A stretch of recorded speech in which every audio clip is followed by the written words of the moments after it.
이어서 106쪽 생물과 환경의 상호작용. 먼저 생태계의 구성 나오는데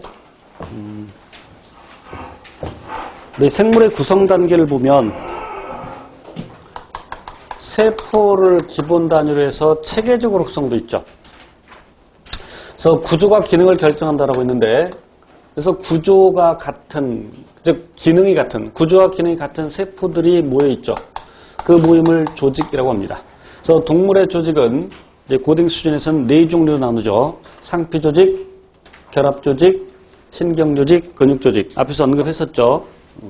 이런 조직들이 서로 다른 조직들에 모여서 기관이 되고, 그 기관들이 모여서 동물의 경우에 기관계를 구성하고, 그 기관계가 모여서 한 개체, 사람 한 명 한 명, 그 개체들은 이제 사람뿐만 아니라 모든 생물들, 그 개체들은 일정한 지역에 모여 사는 경향이 있는데, 이를테면 북한산에 다람쥐들이 살고 있어. 그럼 북한산에 사는 다람쥐 집단을 개체들의 무리라는 뜻에서 개체군이라고 하고, 일정한 지역에 서식하는 동종 집단, 현재 살고 있는 그 지역은, 일정한 지역에서 지역은 정하기 나름이죠.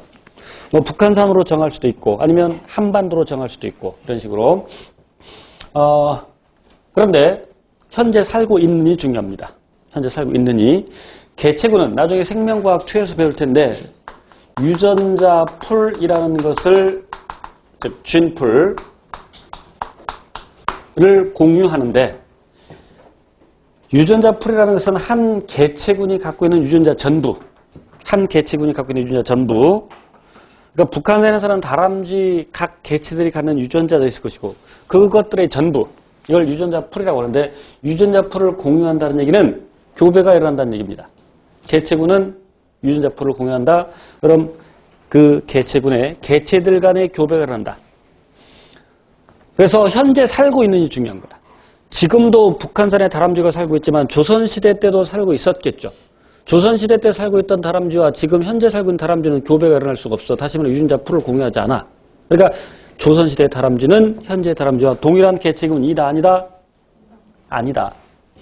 현재 살고 있는 중에 일정한 지역에 살고 있는 동종 집단을 개체군이라고 하고, 그래서 북한산에 다람쥐 개체군을 생각했는데, 북한산에는 다람쥐만 살고 있는 것이 아니라 여러 가지 생물이 살고 있다. 청설모도 살고 있고,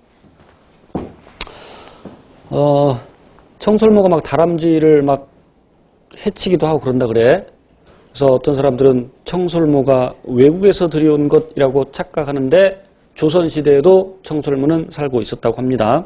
원래 있었던 녀석이야. 어쨌건 그 다람쥐 개체군, 청설모 개체군, 그리고 소나무들도 있을 것이고 또 여러 가지 참나무 종류들도 있을 것이고, 거기 토양의 세균들, 미생물들도 있을 것이고, 그런 것들을 다 통틀어서 개체군의 집합이라는 의미에서 군집이라고 합니다. 다시 말하면 군집이라는 것은 일정한 지역에 살고 있는 이종 집단이라고 할 수 있겠죠. 자, 그리고 북한산에는 그 군집, 다시 생명체들만 있는 것이 아니라 무기 환경들도 있죠.